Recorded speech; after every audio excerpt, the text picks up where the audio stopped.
क्या हाल है साथियों। मैं विकास तोमर आपके अपने trustworthy channel Study for Civil Services पे आज आपके समझ लेके आ गए 4 अप्रैल का करंट अफेयर हिंदी इंग्लिश दोनों ही भाषाओं में और हमारे यूपीएससी के यूपीएफओ अदर स्टेट पीसी एग्जामिनेशन से संबंधित जो इंपॉर्टेंट टॉपिक्स हैं वो हैं हरियाणा में विधानसभा कार्य संचालन नियमों में संशोधन। अब देखिए, जो भी हाउस होता है उसमें भी कुछ रूल्स एंड रेगुलेशन होते हैं जिसके तहत उस विधानसभा में या फिर संसद में भी कार्य होता है। ठीक, तो हरियाणा ने इसमें कुछ चेंजेस किए हैं, समझेंगे इसके बारे में। ठीक है, और इसमें मतलब मेन मेन मोटी मोटी बात समझें कि क्या क्या चेंजेस क्या क्या हो सकते हैं, क्या क्या किया जाता है। अनुच्छेद 244 सब क्लॉज ए। ठीक, अब देखो अनुच्छेद 244 सब क्लॉज ए है, ये असम की पहाड़ी जनजातियों के लिए, हिल ट्राइब्स के लिए एक जो है इसकी प्रासंगिकता यानी कि रेलेवेंस की बात करी गई है। अभी असम में इलेक्शन चल रहा है तो अब सारे मुद्दे उठाए जाएंगे, तो इसी में ये भी एक मुद्दा है। बिम्स्टेक से संबंधित क्या न्यूज़ आई है अभी समझेंगे, इसका सम्मेलन हो रहा है एक्चुअली। और एक्ट एसिलरेटर, और बहुत ज़्यादा इंपॉर्टेंट बैकाल जीवीडी, ये एक तरीके का न्यूट्रिनो, समझिएगा बहुत इंपॉर्टेंट है। इस तरीके की जो टेक्नोलॉजीज है यूपीएससी पूछता है साइंस एंड टेक्नोलॉजी में। न्यूट्रिनो से संबंधित अंडर वाटर, बैकाल एक लेक है, डीपेस्ट लेक है पूरी दुनिया की, साइबेरिया में है, रशिया में है, और यहाँ पर अंडर वाटर न्यूट्रिनो टेलीस्कोप है। ठीक, तो काफ़ी मतलब बेहतरीन होने वाली है आज की ये साइंस वाली न्यूज़। और आगे बढ़ने से पहले मैं आपको बता दें कि international day for mine awareness यानी कि खदान जागरूकता दिवस है, 4 अप्रैल को होता है। और ईपीएफओ का हमारा नया बैच चालू होने वाला है 9 अप्रैल से, 8 अप्रैल से सॉरी। ठीक, ये क्रैश कोर्स है और यूपीएससी 2021 का है। अच्छा, ईपीएफओ का क्रैश कोर्स है ये, और इसकी फीस होगी 3500 रुपये। और इसवीं में सिर्फ टेस्ट सीरीज अगर आपको लेनी है तो भी आप ले सकते हैं, 8 अप्रैल से वो भी स्टार्ट है। ठीक, यूपीएससी का जो है 2021 का आप लोग बैच ज्वाइन कर सकते हैं।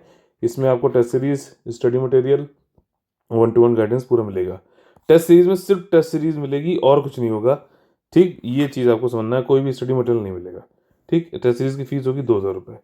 ठीक, यूपीएससी की फीस है 13,000 रुपये, इसमें इंक्लूडेड है जीएसटी। आपको ये 2 नंबर पर कॉल करना है, 8564880530 और 9696060608 पे।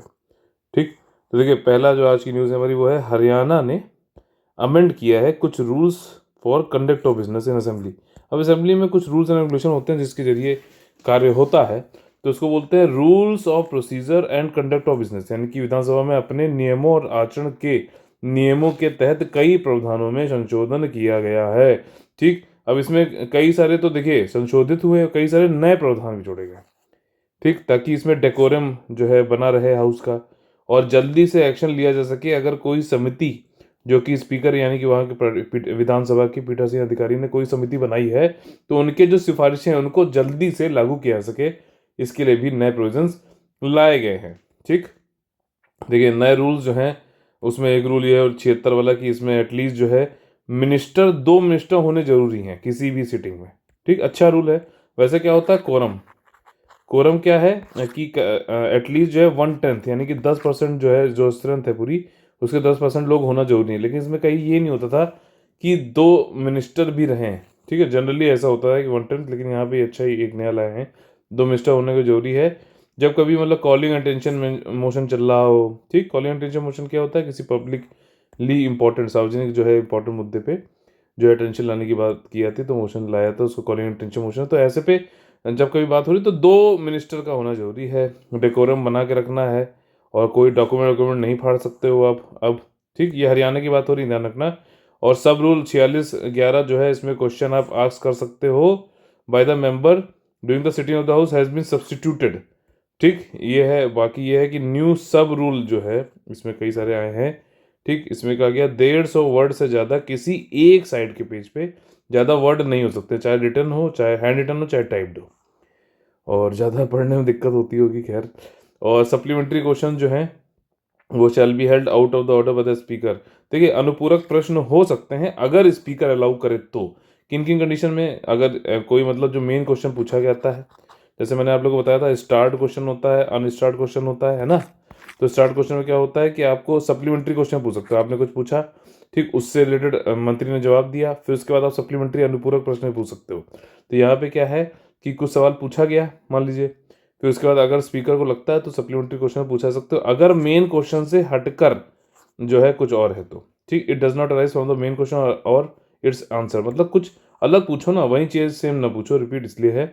और instead of seeking information it gives information, अनुपूरक जो क्वेश्चन होगा वो कुछ इन्फॉर्मेशन दे, ना कि मांगे। ठीक, इट सीक्स कंफर्मेशन और डिनाइल ऑफ एन ओपिनियन। ठीक, मतलब कोई ओपिनियन का या तो कंफर्म करा रहा हो या फिर डिनाई करा रहा हो। साथ ही साथ it influences any of the rule regarding the questions, यदि उस प्रश्न के माध्यम से प्रश्न पूछे जाने के संबंध में किसी भी उपरोक्त नियमों का उल्लंघन किया जा रहा हो तो भी सप्लीमेंट्री क्वेश्चन पूछा सकता है। अब जो देखिए यहाँ पे नई डेफिनेशन जो दी गई है हरियाणा वाले विधानसभा में, वो ये है कि new definition of leader of opposition. इन्होंने कह दिया यहाँ पर कि भाई लेजिस्लेटिव पार्टी में, ठीक, लीडर ऑफ लेजिस्लेटिव, कई सारी पार्टियां होती हैं, एक पार्टी जो मेजोरिटी में होती है वो सरकार बना लेती है। ठीक, उसके दूसरी पार्टी जिसके पास सेकंड सबसे ज़्यादा नंबर्स होते हैं पार्टी, मतलब सीट्स के, वो जो है आपका लीडर ऑफ अपोजिशन बनने, उस पार्टी से जो उनका नेता होगा वो लीडर ऑफ अपोजिशन बनने के लायक होता है। ठीक, एटलीस्ट जो है government having the strength of at least equal to the strength of the quorum. अच्छा, उनके पास कम से कम कोरम भी होना चाहिए। अगर 50 लोग हैं, सीटें हैं, तो 5 सीटें तो होनी चाहिए। ठीक, तो इस केस में जो है इनको लीडर ऑफ अपोजिशन बना दिया जाएगा। लेकिन यहाँ पे 2 कंडीशन है। यहाँ पे 2 कंडीशन ये है कि या तो ये ऐसा भी हो सकता है कि भैया 50 सीटें थी, 50 सीटों में जो है 15 सीट वाला तो बन गया जिसने गवर्नमेंट बना रखी है। अब लीडर ऑफ अपोजिशन बनाने के लिए जो है दूसरा जो है 5 है, कोरम भी कंप्लीट हो रहा है, और जो है इसमें दूसरा जो हाईएस्ट नंबर है वो 5 है। लेकिन 5 2 लोगों का है, तो क्या किया जाएगा? ठीक, तो इसमें देखा गया कि इन दोनों पार्टी के पास, पार्टी में से जिसके पास सबसे ज़्यादा वोटिंग पोल्ड हुए होंगे, वोट्स मिले होंगे, उसको जो है मौका मिलेगा लीडर ऑफ अपोजिशन बनाने का। लेकिन कभी कभी ये भी हो सकता है कि भैया दोनों लोग की वोटिंग, जो वोट्स मिले हैं वो भी सेम हो जाएं, तो उस केस में क्या होगा, कभी इसको मिलेगा फिर इसको मिलेगा, फिर मतलब ऐसे सीक्वेंस चलेगा, ए फिर बी, बी के बाद ए के बाद बी, ऐसे चलेगा। ठीक, तो यहाँ पे ये डेफिनेशन है। ठीक, ये समझ में आ गया ना बिल्कुल अच्छे से। चलिए आगे देखिए, ये आर्टिकल नंबर 244A जो है, इसकी रिलेवेंस क्या है आसाम हिल ट्राइब्स में, ये समझने की कोशिश करेंगे। ये देखिए यहाँ पे सिक्किम है, सिक्किम आपका जो है भूटान से जुड़ता है, नेपाल जुड़ता है, ठीक, आपका जो है चाइना जुड़ता है। तो इस तरीके से इसकी आज की जो है रिवाइज करिएगा नॉर्थ ईस्ट की मैपिंग। देखिए अभी क्या हुआ है कि जो कांग्रेस जी की लीडर हैं राहुल गांधी जी, इन्होंने क्या है कि आर्टिकल नंबर 244A के लिए कहा है, जो संविधान में दिया गया है कि हम इसको लाएंगे, ठीक, इम्प्लीमेंट करेंगे अगर हमारी सरकार बनती है आसाम में। ठीक, और इन्होंने यही कहा, मतलब देखिए वहाँ पे आसाम में चल रही, इन्होंने क्या कहा ये बता रहा हूँ मैं, यहाँ पे जो है फालतू में लिबिल लिबिल मत करिएगा। ठीक, बीजेपी ने मतलब ये कह रहे हैं कि भैया बीजेपी ने जो हिल ट्राइब्स हैं, अनुसूचित जनजातियां हैं, तो उनके ट्रेडिशन कल्चर को ख़राब कर दिया है और विड्रॉ कर दिया आर्टिकल नंबर 244A के अंतर्गत। ठीक, आप लोग एक काम कर सकते हो, पॉज करके आर्टिकल नंबर 244A जो है उसको एक बार कॉन्स्टिट्यूशन के बेयर एक्ट से जरूर पढ़िए। अच्छा, कांग्रेस इन्होंने कहा है कि अगर हमारी सरकार बनती है तो हम जो है इसको प्रोटेक्ट करेंगे और जो हमारे वहाँ के स्वदेशी लोग हैं उनके हित के लिए काम करेंगे। और आखिर ये है क्या? देखिए, ये अलाउ करता है एक ऑटोनोमस स्टेट बनाने के लिए। ठीक, एक स्वायत्त राज्य बनाने के निर्माण की अनुमति देता है कुछ आदिवासी क्षेत्रों में असम राज्य के भीतर। समझ में आ गई बात? असम राज्य के भीतर एक ऑटोनोमस स्टेट बनाने की कोशिश करता है वहाँ के ट्राइबल एरियाज में, ये चीज़ कही जा रही है। समझ में आ गई? 2 बार रिवाइज करा दिया आपका कि आसाम के अंदर कुछ जो ट्राइबल एरियाज हैं वहाँ पे ऑटोनोमस स्टेट बनाने की इजाज़त देता है आर्टिकल 244A। याद हो गया ना? ये 1969 में लाया गया था, और इसमें जो होता है स्वायत्त राज्य में लेजिस्लेचर यानी कानून बनाने के भी अधिकार होते हैं, प्रावधान होते हैं, और काउंसिल मिनिस्टर्स भी होते हैं, यानी कि आपका कार्यकारिणी भी होती है, सरकार भी होती है। ये किस तरीके से 6 शेड्यूल से अलग है ये समझना जरूरी है। 6 शेड्यूल में कौन कौन से राज्य आते हैं? आसाम, त्रिपुरा, मेघालय और मिजोरम। ठीक, तो ATMM जो है आते हैं। ये देखिए आर्टिकल जो आपका इसमें इससे संबंधित कौन से हैं 6 शेड्यूल से? 244 सब क्लॉज 2। ठीक, वहां पे हमने क्या बात करी है? 244 सब क्लॉज A की बात करी है। ठीक, और 275(1), ये 6 शेड्यूल से संबंधित हैं। इसमें स्पेशल प्रोविजन दिए जाते हैं कि ताकि ज़्यादा से ज़्यादा ऑटोनॉमी मिल सके, स्वायत्तता मिल सके राजनीतिक तौर पे, और डिसेंट्रलाइज किया जा सके गवर्नेंस को कुछ ट्राइबल एरियाज में। ठीक, तो काफ़ी सिमिलरिटी तो है लेकिन अलग है। वहाँ पे हम ऑटोनोमस स्टेट बना रहे थे, यहाँ पे क्या है, हम पॉलिटिकल, और वहाँ पे जो है लेजिस्लेचर भी मिल रहा था और सरकार भी मिल रही थी। यहाँ पे आपका एडमिनिस्ट्रेशन होता है सिर्फ और सिर्फ इलेक्टेड रिप्रेजेंटेटिव जो हैं, यहाँ पे बनाते हैं हम लोग ऑटोनोमस काउंसिल, AC बना दिया, वहाँ पे AS बन जाता है। ऑटोनोमस काउंसिल यानी कि स्वायत्त परिषद बनाते हैं। इससे इसके जरिए हम जो है राजनीतिक स्वायत्तता और डिसेंट्रलाइज्ड, ठीक है ना, डिसेंट्रलाइज्ड गवर्नेंस होता है, शासन विकेंद्रीकृत शासन होता है नॉर्थ ईस्ट के ट्राइबल एरियाज़ में, ठीक। और इसको जो है प्रशासन कौन करता है यहाँ पे, इलेक्टेड रिप्रेजेंटेटिव्स, ठीक। आसाम में ऐसे जो है 6 शेड्यूल के अंतर्गत 4 जगहें हैं, दीमा हसाओ, कार्बी आंगलोंग, वेस्ट कार्बी और आपका कार्बी 3 जगह हैं, sorry, Dima Hasao, Karbi Anglong and west Karbi और बोडोलैंड, बोडो टेरिटोरियल रीजन, ठीक। ऑटोनोमस काउंसिल जो है आपके 6 शेड्यूल के अंतर्गत, इनके पास अपने लॉ एंड ऑर्डर के जुरिस्डिक्शन नहीं होते हैं, मतलब जो कानून व्यवस्था है इसका जुरिस्डिक्शन इनके पास नहीं होता है, वो स्टेट गवर्नमेंट के पास ही होगा, ठीक। और डिमांड इसकी कब आई, आपकी 244A वाले की बात हो रही है, अब स्वायत्त राज्य की बात हो रही है। ये सेपरेट हिल स्टेट बनाने की बात हुई 1950 में से ही, और इसमें ट्राइबल पॉपुलेशन और अनडिवाइडेड आसाम, आसाम आज जो आप देखते हो वो आसाम नहीं है, पहले आसाम में जितने भी उत्तर पूर्वी भारत में राज्य अभी आप देख रहे हो वो सब सारे के सारे आसाम में आते थे, ठीक। तो उस समय जो है 1950 में मांग उठी ट्राइबल पीपल की, जैसे कि यूपी में आपने देखा कि उत्तराखंड अलग हुआ, ठीक। उत्तराखंड क्या था कि वो पहाड़ी एरिया था, ठीक, अलग हो गया वो यूपी से, ठीक। तो वैसे ही जो है यहाँ पे डिमांड चली कि आसाम के जो भी हिल एरिया है, ठीक, अब तो कई सारे स्टेट तो अलग हो ही गए हैं, ठीक। तो उस समय भी ट्राइबल पॉपुलेशन जो हिल एरियाज में रही थी उनके लिए डिमांड चालू हुई। और 1960 में क्या हुआ, कई सारी पॉलिटिकल पार्टीज़ ने वो अपनी हिल एरियाज़ में जो रहती थी उन्होंने मर्ज करके ऑल इंडिया हिल लीडर कॉन्फ्रेंस को बनाया, और उन्होंने कहा कि हम एक सेपरेट स्टेट बनाएंगे अलग से। और कई सारे मतलब एजिटेशन के बाद में मेघालय बन गया 1972 में, ठीक। अब जो लीडर्स थे कार्बी एंगलोंग और नॉर्थ चाचार हिल्स के, वो भी इस मूवमेंट के, इस आंदोलन के पार्ट थे, ठीक। उन्होंने जो है ये मतलब वैसे तो they were given the option to stay in Assam और ज्वाइन मेघालय। अब ये लोग जो लीडर्स थे उनको या तो ये था कि मेघालय में ज्वाइन हो जाओ या फिर जो है आसाम में ज्वाइन हो जाओ, तो वो मतलब पीछे रहे, मतलब मेघालय को ज्वाइन नहीं किया, उन्होंने कांग्रेस गवर्नमेंट के साथ बने रहे। और उन्होंने कहा, क्योंकि कांग्रेस गवर्नमेंट ने इनको प्रॉमिस किया था कि हम और ज़्यादा पावर्स देंगे आर्टिकल नंबर 244A के अंतर्गत, ठीक। और 1980 में क्या हुआ कि डिमांड जो है पूरी नहीं हुई, और कार्बी एंगलोंग के कई सारे जो ग्रुप्स थे उन्होंने वॉयलेंस मतलब हिंसा पे उतर आए, और ये जो है अलगाववादी विद्रोह बन गया, एक सशस्त्र यानी आर्म्ड सेपरेटिव इंसर्जेंसी हो गई, जो कि फुल स्टेटहुड मांगने लगी, ठीक। तो इम्पॉर्टेंट है ये वाला टॉपिक, जो है रीजनलिज्म से है, अगर आप मेंस का जो है सिलेबस पढ़ोगे GS पेपर फर्स्ट का तो आपको ये मिल जाएगा। देखिए अगला हमारा है बिम्स्टेक, बहुत इंपॉर्टेंट है, 17वां यानी 17th bay of Bengal initiative for multi sectoral technical and economic cooperation, ठीक। ये डिफेंस से संबंधित नहीं, ध्यान रखना, बहुक्षेत्रीय तकनीकी और आर्थिक सहयोग के लिए बंगाल की खाड़ी की पहल। 17वीं मीटिंग थी, मिनिस्ट्रियल की मीटिंग थी, और ये श्रीलंका इस समय चेयर है, मतलब की अध्यक्षता में हाल ही में आयोजित की गई है। और इसमें 7 मेंबर जो हैं वो आए थे। 7 मेंबर कौन कौन से समझ लेते हैं। आपका ये हो गया बांग्लादेश, आपका ऐसे मैप से समझते हैं, देखिए यहाँ पे क्या है, इंडिया हो गया, नेपाल हो गया, BBIN हो गया, एक तो पहली बात तो BBIN आपका जो है बांग्लादेश, भूटान, इंडिया, नेपाल। इसके बाद जो है म्यांमार हो गया, थाईलैंड हो गया, ठीक, और श्रीलंका, ठीक।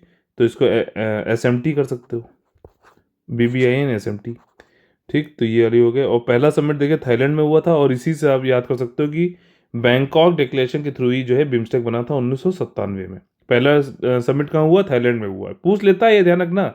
और श्रीलंका जो है इसमें करंट चेयर है, और ये 7 मेंबर्स हैं इसमें, ठीक। कोई भी पाकिस्तान जैसा जो है तुच्चा इसमें नहीं है। और इम्पोर्टेंस जो है बिम्स्टेक की ये है कि इसका ये वर्ल्ड की पॉपुलेशन इसमें 22% है, पूरे वर्ल्ड की पॉपुलेशन का 22% पॉपुलेशन इन 7 कंट्रीज़ में रहता है। GDP इसकी जो है $2.7 ट्रिलियन है। 1/4 ऑफ द वर्ल्ड ट्रेड जो होता है गुड्स का, वो across the bay every year, वो यहाँ पे एक मतलब 25% होता है पूरे वर्ल्ड का ट्रेड जो गुड्स का होता है। और इसमें जो फोकस एरियाज़ हैं ये देखिए, ध्यान रखिए, इसमें से हो सकता है पूरे बताइए कौन सा फोकस एरिया नहीं है। तो ये आप है ट्रेड, टेक्नोलॉजी, एनर्जी, ऊर्जा, ट्रांसपोर्ट, टूरिज्म और फिशरीज़। कोई भी मिलिट्री वाला इसमें जो है वो नहीं है एंगल, ये ध्यान रखना। मल्टी सेक्टोरल है तो कंफ्यूज मत होइएगा। ये एक क्षेत्रीय मल्टीलेटरल ऑर्गेनाइजेशन है, यानी कि आपका बहुक्षेत्रीय तकनीकी, और ये एक क्षेत्रीय बहुपक्षीय संगठन है। 1997 में चालू हुआ था आपका बैंकॉक डिक्लेरेशन के जरिए। लेकिन उस समय जो है आपका नेपाल और भूटान नहीं जुड़े थे। उस समय कौन कौन थे? Bangladesh, India, Sri Lanka, Thailand. ठीक, 2004 में ये भी जुड़ गए, नेपाल और भूटान। और इन्होंने फिर इसका नाम बिम्स्टेक कर दिया। और ये जो लिटोरल एडजेसेंट जो बंगाल की खाड़ी है, उसके जो है आपके तटवर्ती या फिर समीपवर्ती क्षेत्र जो हैं, उनको जो है उन्होंने मिलकर जो कॉन्टिग्यूअस रीजनल यूनिटी बनाई। और 7 जो स्टेट हैं उसमें से 5 जो हैं वो साउथ एशिया के हैं, दक्षिण एशिया के हैं। 2 जो है अलग हैं साउथ ईस्ट एशिया के, वो है म्यांमार और थाईलैंड। ठीक, अगला जो हमारा टॉपिक है वो है एक्ट एसिलरेटर।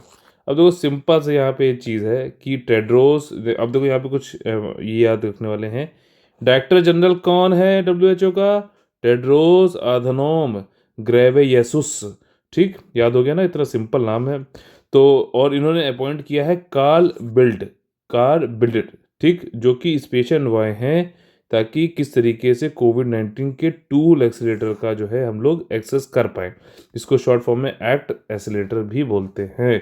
ठीक, आपका महानिदेशक टेड्रोस अधनोम घेब्रेयस ने कोविड-19 टूल्स एक्सीलेटर की उपलब्धता, अब टूल एक्सीलेटर हमें चाहिए, कोविड-19 संबंधित है, इसमें कई सारे ड्रग्स हो गई आपकी, ड्रग्स मतलब वो वाली ड्रग्स नहीं, ठीक, जो हमारे फिल्म स्टार लेते हैं यहाँ पे, मतलब उससे रिलेटेड वैक्सीन, मेडिसिन, ये सारी जो है उसको उपलब्ध कराना है। तो उन्होंने एक जो है कार्ल बिल्ट है, उनको जो है WHO के इसको विशेष दूत के रूप में नियुक्त कर दिया है। अब ये कार्य ये देखेंगे कोविड से संबंधित जितने भी टूल है, इसको एक्ट एसिलेटर जो बोल, अब देखो यहाँ पे क्वेश्चन पूछ सकता है कि भैया एक्ट एसिलेटर हाई का, तो आप बोल देंगे ये जो है बेटा WHO से संबंधित है, कोविड से 19 WHO से संबंधित है, कोविड-19 से निपटने के लिए बनाया गया है।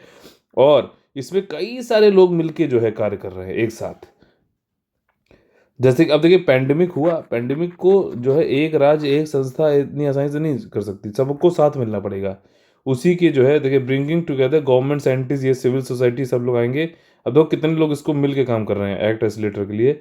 बिल एंड मेलिंडा गेट्स, वही है बिल गेट्स वाली है जो विंडो बनाते हैं, खुद मतलब गेट हैं और काम खिड़कियों करते हैं। ठीक, और उसके बाद जो है सेपी हो गया, coalition for epidemic preparedness innovation हो गया, FIND Gavi, global fund, Unitaid, Wellcome, WHO और वर्ल्ड बैंक, ये सब मिलके जो है कार्य कर रहे हैं।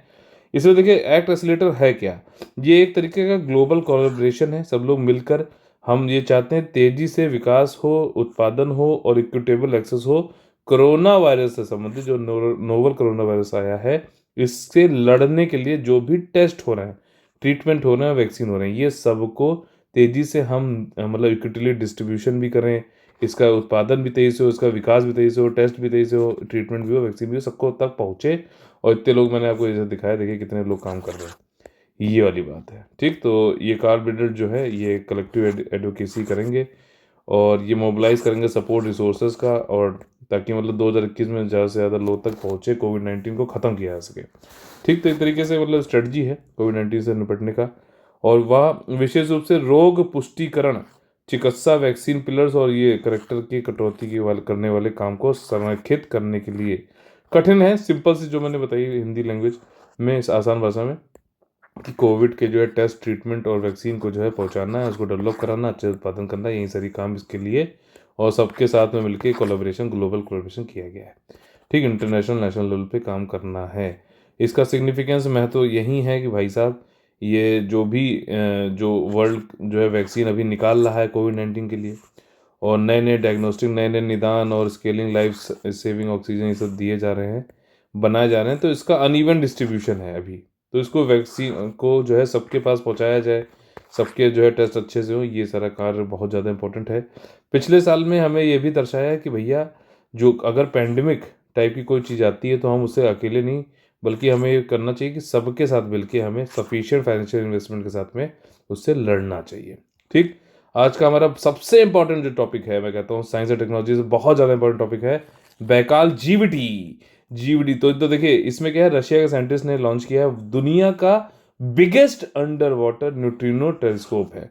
अब टेलीस्कोप है, ठीक, अब ये क्या कर रहा है, न्यूट्रिनो देखेगा वैसे दिखता नहीं, न्यूट्रिनो की बहुत सारी खासियत है, यहाँ पे समझेंगे अभी।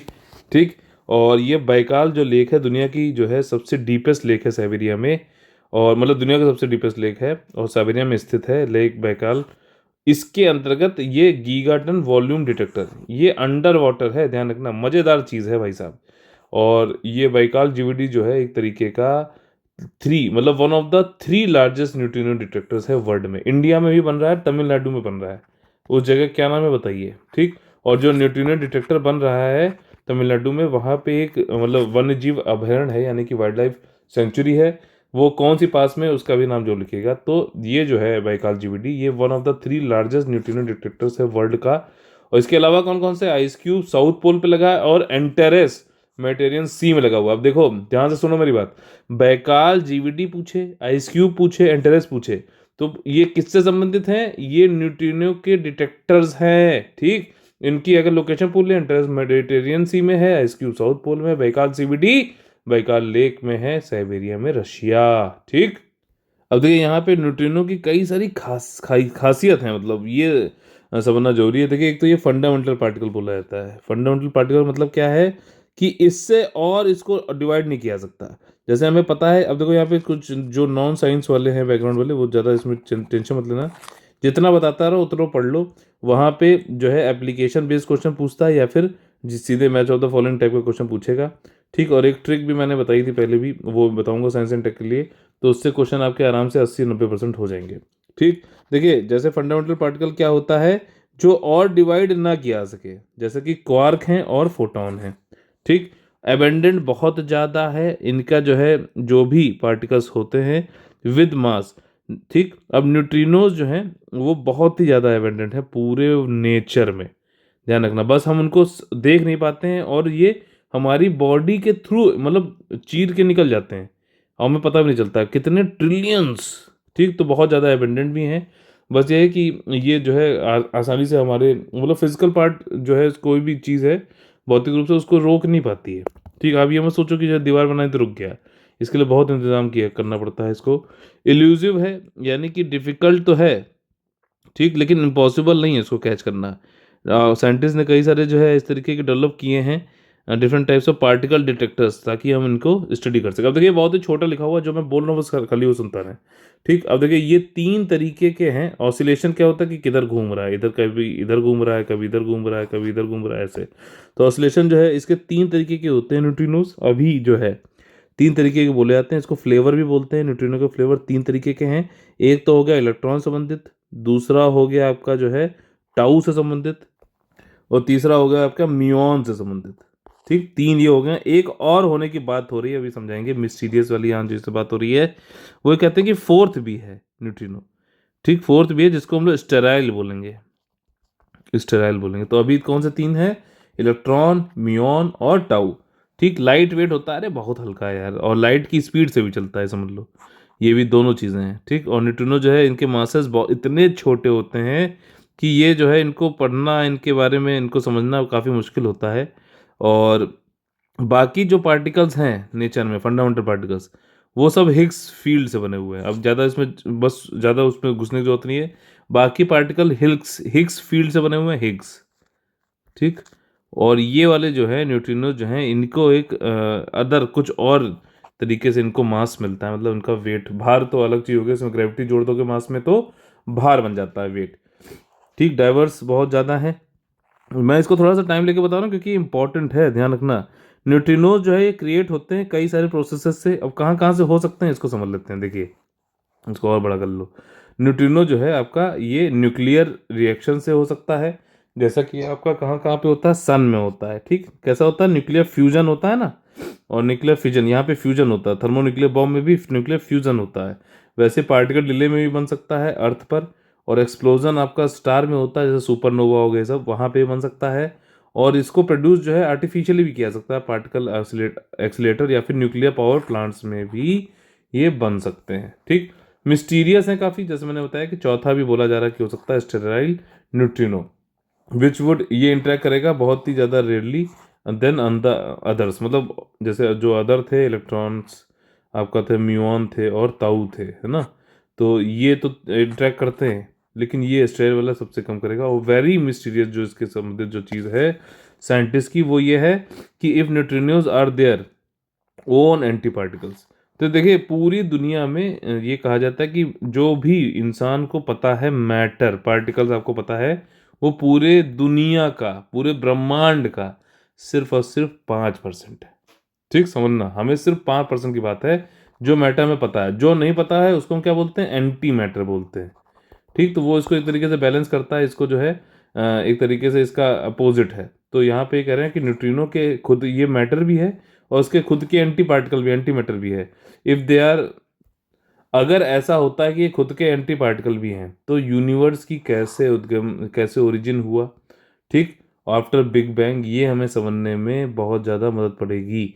और जब बिग बैंग हुआ था, जो मैटर हमें जो पता चला वो एंटी मैटर से वो ज़्यादा था उस समय, और जिसकी वजह से आज हम एग्जिस्ट करते हैं। ठीक, तो ये सारी चीज़ें हो गई न्यूट्रिनो से संबंधित। मैंने थोड़ा टाइम लेके बताया क्योंकि ये, इसको बार बार रिवाइज कर लेना चाहो तो यहाँ पे इसको बुक मार्क कर लो, ठीक, इस वाले वीडियो को, कि न्यूट्रिनोज अगर पढ़ना है तो इसको दोबारा पढ़ लीजिएगा। देट ये टेलीस्कोप बनाया गया, इसकी शुरुआत करी गई थी, जीवीडी बाइकाल की बात हो रही है 2016 में, और इससे जो है फंडामेंटल पार्टिकल जो है न्यूट्रिनो, इसको और अच्छे से हम पढ़ सकें और ये जान सकें कि इसका सोर्स क्या है। ठीक, कई सारे सोर्स मैंने आपको बताया, न्यूक्लियर सन वाला हो गया, पार्टिकल्स एक्सीलरेटर हो गया। तो नेचुरल और आर्टिफिशियल दोनों ही तरीकों से बनाया सकता है। ऐसे ही पूछेगा क्वेश्चन, क्योंकि दोनों साइंस और नॉन साइंस बैकग्राउंड दोनों के लिए करना है, तो पूछेगा कि क्या ये नेचुरल और नॉन मतलब आर्टिफिशियल उससे बनाया जा सकता है क्या, तो आप बोलना हाँ बनाया सकता है। ठीक, स्टडी हम करेंगे, ये जो हम अगर न्यूट्रिनोस को इसको स्टडी करेंगे, भाई टेलीस्कोप बना रहे हैं तो डिटेक्ट करेंगे, फिर उसको स्टडी भी तो करें ना। तो ये हमें साइंटिस्ट को ये बताने में, हमें समझने में ये बताएगा, मदद करेगा कि किस तरीके से यूनिवर्स का उद्गम हुआ है, यानी कि ओरिजिन हुआ है, उत्पत्ति हुई है, और बिग बैंग कैसे क्या चीज़ें हुई, सुपरनोवा एक्सप्लोजन के जरिए, और न्यूक्लियर रिएक्शन में कैसे क्या होता है, ये सारी चीज़ें जो है हमें अच्छे समझने को मिलेगा, जो कि इम्पोर्टेंट है। हमारे जो है काफ़ी इसमें रिसर्च लगी हुई है, और फंडामेंटल पार्टिकल है ये, और understanding, so far the understanding that universe जो है अभी कुछ फंडामेंटल पार्टिकल का बना हुआ जो इनडिविजिबल है, जिनको आप तोड़ नहीं सकते हो, अविभाज्य है। ठीक है, और ये जो है मेनली जो है, जो आप जिसको अविभाज्य है, ये इनको डिवाइड किया जाता, मतलब इस टाइप के जो है इनका वर्गीकरण अगर किया जाए, क्लासिफिकेशन, तो वो दो तरीके में है, क्वार्क और लेप्टॉन। ठीक, अब जो नॉर्मल मैटर है, ठीक, अब जो नॉर्मल मैटर है, जो हमें पता है, ये दुनिया का, पूरे यूनिवर्स का सिर्फ और सिर्फ 5% है जिसके बारे में हमें पता है। और जो ये 5% हमें पता है, उसमें से साइंटिस्ट जो है ये कहते हैं कि भैया हमारे पास फील्ड ऑफ फिजिक्स में 12 उन्होंने ढूंढे हैं, 12 तरीके के क्वार्क और लेप्टॉन हैं। ठीक, उनमें से भी जो है हमें सिर्फ 3 जो हैं वो पता है, जिससे जो है पूरी दुनिया बनी हुई है। ठीक, समझ में आ गई ना पूरी बात। तो ये वाली बात है, उसमें से क्वार्क और 5% में पता है, 5% में भी हमारे जो साइंटिस्ट हैं वो ये कहते हैं कि हमने डिस्कवर किए हैं सिर्फ 12 जो है, कुछ करीबन 12 क्वार्क और लेप्टॉन, जिसमें से 3 जो हैं प्रोटॉन, न्यूट्रॉन, इलेक्ट्रॉन, जिससे कि पूरा वर्ल्ड बना हुआ है। ठीक, इसको ऐसे ही याद कर लेना, जिसको नहीं समझ में आ रहा कोई बात नहीं, कि सिर्फ ये चीज़ पता होनी चाहिए कि क्या है, किससे पूरा दुनिया अगर बना हुआ पूछे तो प्रोटॉन, न्यूट्रॉन, इलेक्ट्रॉन। अब प्रोटॉन जो है पॉजिटिव चार्ज होता है, न्यूट्रॉन पे कोई चार्ज नहीं होता, इलेक्ट्रॉन पे निगेटिव चार्ज होता है। और ये सब किसके पार्ट होते हैं, लेप्टॉन के पार्ट होते हैं, टाइप्स होते हैं। ठीक, ये समझ लिया। अब देखिए 3 पार्टिकल जो है यही बिल्डिंग ब्लॉक हैं लाइफ के, जीवन के निर्माण खंड के रूप में निर्दिष्ट परमाणु का निर्माण करते हैं। ये एक एटम है, ठीक, जो कि एटम के अंतर्गत होते हैं। एटम को तोड़ के आप ये बना सकते हो ना, प्रोटॉन, न्यूट्रॉन और इलेक्ट्रॉन। ठीक, न्यूट्रिनोज क्या है, ये काफ़ी एबेंडेंट हैं, काफ़ी ज़्यादा प्रचुर मात्रा में पाए जाते हैं। कई सारे तो ट्रिलियन, समझ लो 1000 ऑफ ट्रिलियन जो है हमारे बॉडी से हर दिन, हर सेकंड निकल जाते हैं, हमें पता ही नहीं चलता है। ठीक, आपको फील हुआ क्या अभी निकलते हुए? देखिए न्यूट्रिनो जो है सबसे पहले वुल्फगैंग पॉली 1930, ये स्विस के साइंटिस्ट थे, उन्होंने बताया था। एक बंदा है गुंटेर पॉली, ठीक, ये ब्लू इकोनॉमी से संबंधित हैं। वुल्फगैंग पॉली किससे संबंधित है, न्यूट्रिनो से, जो कि स्विस के साइंटिस्ट थे। इन्होंने बताया था they are the second most abundant particle after photon. Photon क्या होता है कि आपका जो पार्टिकल ऑफ लाइट है, ठीक, सूरज से ये मिलता है पार्टिकल ऑफ लाइट, और काफ़ी स्पीड ऑफ लाइट से ये चलता भी है। इन्होंने बोला था कि ये सेकंड मोस्ट एबंडेंट है। सबसे ज़्यादा एबंडेंट कौन सा है, फोटॉन है। But while neutrinos are abundant they are not easy to catch. अब ये काफ़ी मतलब एबंडेंट तो है लेकिन कैच करना इनको आसान नहीं है, क्योंकि इनके ऊपर कोई भी चार्ज नहीं होता है, और इसकी वजह से क्या है कि वो किसी भी मैटर से इंटरेक्ट नहीं करते हैं। समझ में आई पूरी चीज़? इसी ये मतलब काफ़ी इंपॉर्टेंट है न्यूट्रिनोज वाला, इसी वाले वीडियो को आप बार बार रिवाइज कर सकते हैं। ठीक, देखिए आगे हम लोग का जो है सेक्शन आ गया है बहुत ही फेवरेट, जिसका नाम है कॉमन गाइस। फिर से हम लोग यहाँ पे सिर्फ पढ़ते ही नहीं है, सिर्फ इन्फॉर्मेशन लेते नहीं, उसको कैसे अप्लाई करना ये भी समझते हैं क्वेश्चन के माध्यम से। क्यूलेक्स से संबंधित जो है, क्यूलेक्स मॉस्किटो से संबंधित जो है कौन से कथन सही है ये देखना है। ठीक, क्यूलेक्स मच्छर कुछ गंभीर बीमारियों के वाहक माने जाते हैं। ठीक, तो क्या सही है? बिल्कुल सही बात है। इन्हें आम घरेलू मच्छरों के रूप में भी जाना जाता है, बिल्कुल सही बात है। ये गंदे और रुके हुए पानी में ब्रीड करते हैं, बिल्कुल सही बात है। तीनों स्टेटमेंट सही है यहाँ पर। और देखिए दिल्ली में अभी इसके बात हुई। अच्छा, आप लोग से क्वेश्चन ये है कि क्यूलेक्स मच्छर कौन सी बीमारियां करता है? एडिस एगिप्टी। ठीक, एगिप्टी मच्छर कौन सी जो है डिजीज करता है? और जो है आपका एनोफ्लीस, ठीक है ना, एनोफ्लीज मच्छर कौन सी जो है डिजीज करता है? देखो ये पहले पूछ चुका है एक बार, क्योंकि क्यूलेक्स मच्छर जो है उन्होंने बोल लिया था कि भैया बताओ फला फला फला डिजीज जो है, 3 डिजीज कौन से मच्छर से होती है, तो क्यूलेक्स उस समय आंसर था। आज आप लोग से मैंने इसी से संबंधित एक क्वेश्चन बनाया है। अगला जो क्वेश्चन है बहुत ही ज़्यादा इंपॉर्टेंट, वो ये है कि दादा साहब फाल्के अवार्ड अभी दिया गया, कौन सा जो है स्टेटमेंट गलत है? पहली बार ये 1969 में प्रस्तुत किया गया था, सही जवाब है। इस पुरस्कार की पहली प्राप्तकर्ता अभिनेत्री देविका रानी थी। ठीक, जो कि भारत सिनेमा की पहली महिला भी कही जाती हैं, ये भी स्टेटमेंट सही है। तीसरा स्टेटमेंट जो है, अच्छा पूछा क्या गया? फॉल्स पूछा गया। अक्षय कुमार भैया को जो है कन्फर किया गया है दादा साहब फाल्के अवार्ड, ठीक, 2019 के लिए। देखिए ये गलत है, ये गलत है क्योंकि रजनीकांत को मिला है, ठीक, थलाइवा। ठीक है, तो वो वाली बात है। तो यहाँ पे देखिए 2019 के लिए दादा साहब फाल्के अवार्ड रजनी भैया को दिया गया है। रजनी भैया बहुत ही ज़्यादा खतरनाक आदमी है। और देखिए इनको किस लिए दिया जाता है ये दादा साहब फाल्के अवार्ड? अगर आप भारतीय सिनेमा के विकास और विकास में उत्कृष्ट योगदान करते हैं, सब मेरे लिए ही काम कर रहे हैं, देखो विकास के लिए काम करते हैं सब। ठीक, और the award prize consist of a golden lotus, एक मतलब स्वर्ण कमल होता है, 10 लाख रुपए मिलते हैं, और एक शॉल मिलती है। ठीक, तो इसी के साथ में रजनीकांत भैया की कसम खाते हुए आज का जो है आप लोग को लाइक शेयर सब्सक्राइब जरूर करना है। कसम है आप लोग को रजनीकांत जी की, आप लोग को लाइक शेयर सब्सक्राइब सबसे ज़्यादा चाहिए मुझे, कम से कम 350। ठीक, तो आप लोग जरूर करिएगा। और अगर आप लोग को फिर से बता दूं कि अगर आप लोग को हमारा पेड कोर्स ज्वाइन करना है, ईपीएफओ का नया क्रैश कोर्स चालू हो रहा है 8 अप्रैल से। ये पूरा कंप्लीट पेड ग्रुप भी है और टेस्ट सीरीज वाला भी है। टेस्ट सीरीज वाले में सिर्फ टेस्ट सीरीज मिलेगी, स्टडी मटेरियल डिस्कशन कुछ नहीं मिलेगा टेस्ट के क्वेश्चन के अलावा। ठीक, और ईपीएफओ 2020 का ये हो गया। यूपीएससी 2021 का जो है पूरा कंप्लीट पेड ग्रुप चल रहा है, इसको आप लोग ज्वाइन कर सकते हो। इसमें आप लोग को पूरा टेस्ट सीरीज मिलेगी, sectional test, full length test, और पूरा स्टडी मटेरियल पीडीएफ फॉरवर्ड में मिलेगा। 1-to-1 डिस्कशन भी मिलेगा, 1-to-1 गाइडेंस भी मिलेगा, कंटिन्यूस हैंड होल्डिंग एक्सरसाइज भी होगी। अगर आप लोग को ज्वाइन करना है तो आप लोग इन दो नंबर्स पे 8564880530 और 9696066089 पे कॉल करके आप लोग एडमिशन ले सकते हैं। रजनी भैया कसम, लाइक शेयर सब्सक्राइब जरूर करना है और कमेंट जरूर आंसर करिए, क्योंकि आप लोग कमेंट करते हो तो आप लोग जो है अपना पार्टिसिपेशन भी दिखाते हो। तो चलिए कल आप लोग से फिर से मुलाकात होगी सुबह 6 बजे गर्म पहले के साथ में। तब तक आप लोग से लेते हैं अलविदा। जय हिंद, जय Bharat, all the very best है।